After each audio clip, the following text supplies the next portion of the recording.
atibatike zvechopu-chopu. Muri yeZimbabwe maswera sei ende kusangana zvekare kwatiri kuita masikati ano pachannel yenyu yepaKuliand patinokupai maupdates musvatinga wenyaya dzakasiyana-siyana dzinenge dzichiitika nekutora nzvimbo munyika yekwedu. Iko zvinezvi tine nyaya zhinji dziri kutora nzvimbo, saka dzimwe dzacho hatizonyarare, tichinoda kuti nyaya kuvaridzi wadzo handiti tokuudzai zvinhu zvinenge zvichiitika imimi mogara muchiziva kuti chii chinenge chichitora nzvimbo. Nyaya iri kupisa panapa iri kutaurwa navakasukuere Honorable Kasukure vari kuti the Zimbabwe Law Society has been unusual quiet with regards Constitutional Amendment Bill number 3.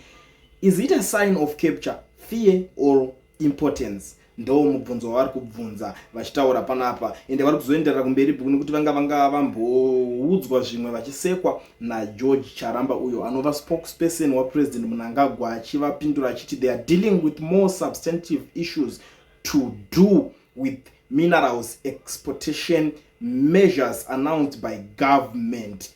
They know where real value is. Join them, Honorable. Saka vakasukuri ndo pavari kuzongoti you have captured all the lawyers. Haikona ndo nyaya iri panapa iri kupomedzerwa kunzi vakomana maka capture malawyers ese, ndo pane nyaya iri kupisa iri kutemesa vanhu musoro. Handisodanya mupedza nguva dzakanyanya tichingorapa tichingoti saka ndingazodai so bhuku ndozoti zvakawanda zviri loading ende mune zvakawanda zvamuri kuda kuti munge muchita se muchisangana nazvo. Panguva ineyi ndoda kuti muteerere zvinhu zviri kutaurwa panapa izvi, muzondiudzawo kuti nyaya iyi iri kutaurwa apa munenge muchiionawo sei. Kulendi mwana wawe, tadzoka pamwe pacho tinombonge tirimo mudzimba umu tichiti zviri kuitika izvi ndine here zvekutaura nezvazvo.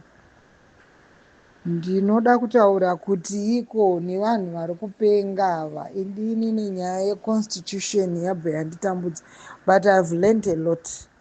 Ndichinzwa zvangu malawyers ari kunze vane ruzivo nezvemutemo vachitsanangura. Iko zvinezvi ndaane picture.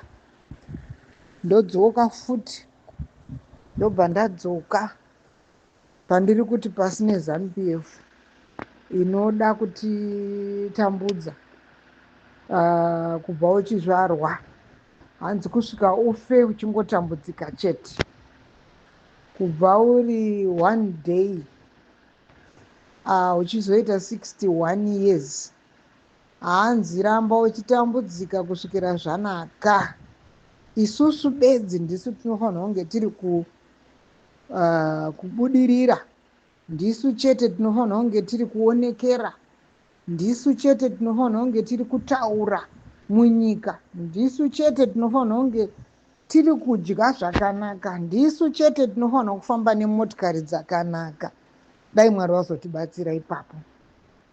Ndinodaira pana ambotaura mumutaura amboti vana Joshua pavaitungamirira vanhu, vana Moses pavaitungamirira vanhu, Moses anotosvika paanonzi nguva yakwana, Moses uko hauchayambuki boko. Ndakutora good example yaPresident Mugabe the late. Vakafamba vakamboti mbonyekedza vakaita zvavanoda nesu, vakati hakuna mumwe munhu anotonga kusvikira nhasi uno tiri patiri pano, vachityiwa nevanhu vese kudzinyika dzakasiyana-siyana. But where is he? Upenyu hunouya huchienda. Pandinoda kutaura nevana baba vangu avo vari muZANU-PF nevana vatakabara vama kutrena kuita zvinhu zvisina basa, kuti vanouya vakapfeka magirazi matema vachityisidzira vanhu pasocial media kuti anongoshora mupresident tinobva tazomudai tichibva tazomuisa mujeri. Wadikani regai tibatsirani, wadikani regai tibatsirani. Nyika iyi ikaika ndeyewanhu, nyika iyi Mwari ndo vakatosika nyika inonzi Zimbabwe. Ine vanhu vanoziva nevasingazive. ine vanhu vanofa, ine vanhu vanorwara, ine vanhu vanosangana nematambudziko. Hazvitauri kuti kana uri pamusoro panguva yacho ucharamba uripo. Vamwe kuve pamusoro kuchapedzwa nerufu, vamwe kuva pamusoro tichadonhedzana tega ikoko. But ndakutaura manje panguva ino yandiri kuti ndiri kurwadziwa, dai musodzi, muri kuona musodzi iri pamatama pangu, munonzwa tsitsi, kosi ndarwadziwa kuti vana vandakabara ndo vakutouya kutotitanangira kuti anenge angotaura nezvapresident. Munomutyirireiko president wacho kana achiita zvakanaka? Why do you do that? Kana ari kuita zvakanaka kuvanhu, what's wrong with that? Vamunangagwa vachiuya, ndakambozvitaura kumashure, vamunangagwa vachiuya, we thought kuti vamunangagwa vauya kuzoshandura nyika yeZimbabwe. But look at it now, it's worse than ever.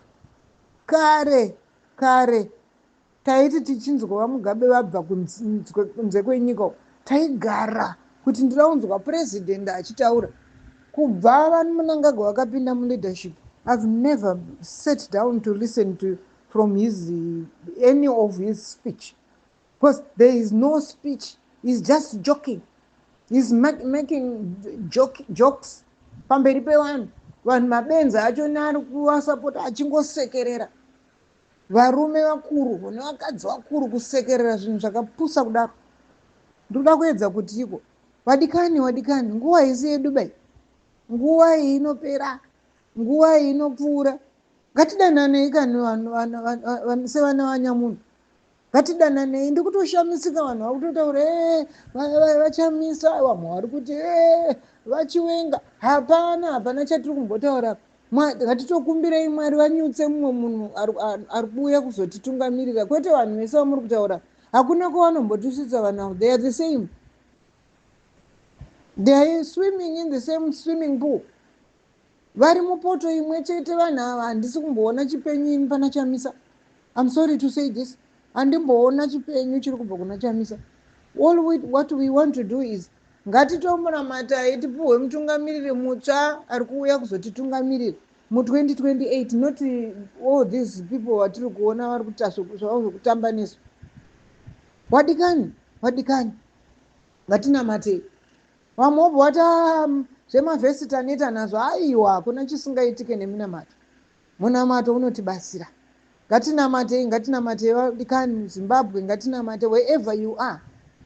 Ngatinamatei kuti Mwari tipei mutungamiriri akakwana, mutungamiriri anoziva kuti vanhu vanoda kurarama, mutungamiriri anoziva kuti vanhu vanoda kudya, mutungamiriri ada kuziva kuti vanhu vanoda kuitawo zvimwe zvinhu mukati meupenyu hwavo.